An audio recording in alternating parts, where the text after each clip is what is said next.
Hello everybody, welcome back to the alley.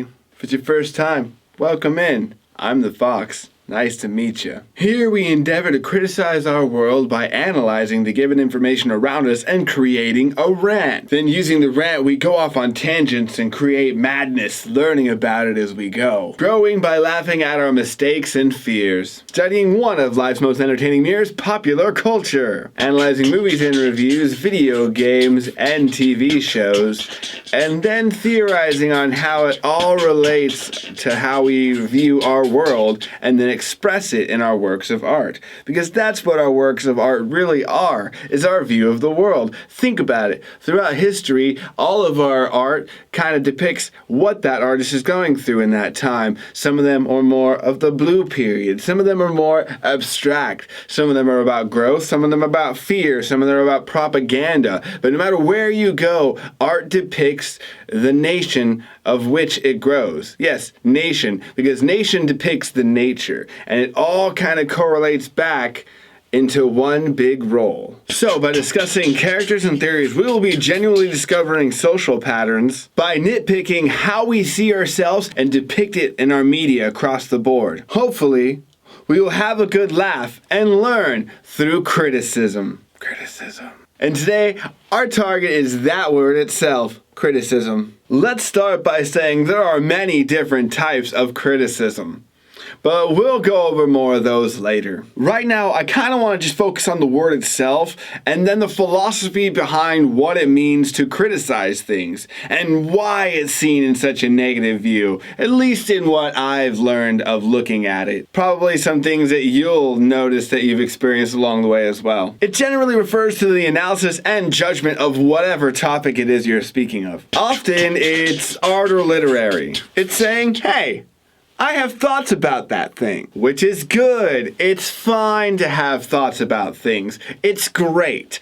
Everybody should have an opinion, and they should be able to make a judgment about something from around them. It is important to use given information gained from your surroundings, basically to adapt and survive in life. Given topics, proposed idea, works of art, you should gently scrutinize any information that you receive, really. So, criticism would naturally be a healthy thing, right? Well, normally yes, but people often tend to insult each other needlessly and then hide it under the guise of criticism. Like how fast food establishments call themselves restaurants in order to deceive people. Scoundrels! You don't care about your workers enough to be considered a restaurant. That's at least something that they maintain, right? Here at the restaurant, we care about our workers. But there have been countless articles of long-standing issues throughout the industries, not just one in particular. It's not like, oh, Burger King's the worst. No, all of them go through these things and have similar complaints. Everything from employee abuse from the customers themselves to mistreatment within the ranks to just, them being overworked. We're not horses. And even the horses deserve a rest, right? We expect too damn much for too damn little. But wait, there's more. The rest of the food industry gets the shaft as well on multiple occasions. And that is reflected in movies and TV all throughout our media mirror that we discussed earlier. Remember that? How fun that was in our discussions? Yeah. Exactly. And that's not even mentioning the weird turf war that they have between workers that we just joked about. Fast food workers and restaurant workers, yeah, they do different things and they have different places, but come on, they all work with food. And if they join together, they could rise above the poisoned chicken. Ha! Call a head joke. And take back the respect that they have long since deserved. But, that's a wrap for another time as well, I guess. I'm really bad at those tangents, huh? What were we talking about again? Ah, yes, bullies and belligerents. Why you are being critical is the basic difference between righteous and self-righteousness. Are you saying what you're saying to be constructive or to empower you selfishly? I mean, it's fine, I guess. Just call it what it is. But like I was saying, criticism often carries a negative connotation, which kind of stems from the ideal I was talking about earlier, but also from because you're supposed to be like, oh, hey, you slipped up on that part, you could have done it better. That, for example, is being lightly critical, but it's to be good, right? It's to be helpful. You're saying, hey, this is messed up, work on it a little bit, get yourself better, next time you perform, it'll be better. It's helpful. But people who are hurt tend to hurt other people, like I was saying earlier with the needless aggression part. People who've been torn down will often attack other people with things stemming from childhood issues. Those people who are not taught to heal, to have self-value, end up just hurting other people and repeating the cycle, and thus it continues onward through time. It's like a trash compactor that just wants a hug, but it crushes everyone that gets close to it. I believe there's more to it than that. I think it's something that we should be using consistently. It's just a tool, like many other things, that people are becoming afraid of. Because criticism displays a certain amount of skepticism. There is a healthy level of skepticism, Like poisoned chicken. Not like Ebola poison, but like medieval coup poison. All right. Say you're at a 1600s banquet and you're having dinner.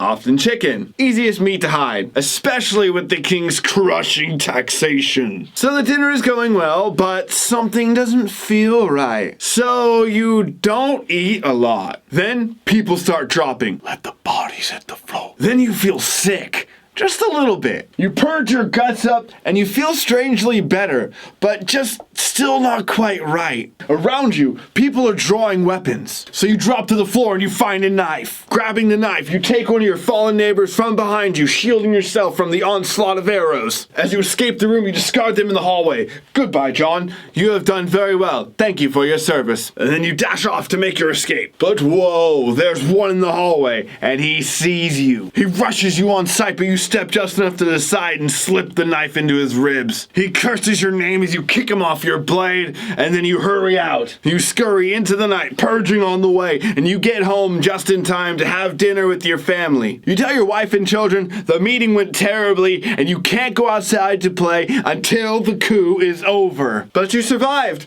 Hooray! Woo! Because you had the healthy level of medieval coup poison. And you lived to fight another day. Moral of the story? Always question the mystery meat. Healthy skepticism asks, hey, why is this food hairy? Why is this plot hole happening? Why should I trust what a crazy man in a vest is saying? And you're right. You're right to question each and every one of those, and more. Even me. Don't trust anyone without doing your own research, even from a reliable face like mine, because this is it. This is your it. This is everything. Question it.